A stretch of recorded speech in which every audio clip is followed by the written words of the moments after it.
என்னதான் நம்ம நார்மல் டைமில் இந்த மைசூர் பேலஸை நம்ம விசிட் பண்ணாலும் திருவிழா காலமான இந்த தசரா விஜயதசமி அன்னைக்கு மைசூர் பேலஸ்ங்கிறது அதனோட பிரம்மாண்டம் நம்ம இந்த விஜயதசமி அன்னைக்கு தான் பார்க்க முடியும். பாருங்க, பேலஸ் உள்ள இருக்கக்கூடிய அந்த லைட்ஸ்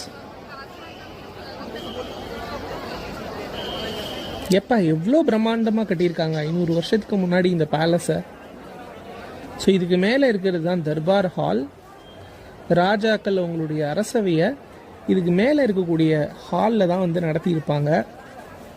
பெரிய பெரிய தூண்களால் கட்டி எழுப்பப்பட்ட ஒரு பிரம்மாண்டமான ஒரு மாளிகை இந்தியாவில் இத்தனை வருஷத்துக்கு பிறகும் ரொம்ப கம்பீரமாக நிற்குது. எவ்வளவோ ராஜாக்கள் இந்தியாவை ஆட்சி புரிஞ்சிருந்தாலும் அவங்க விட்டுட்டு போன நினைவு சின்னங்களில் எஞ்சியதில் ஒரு பிரம்மாண்டமான ஒரு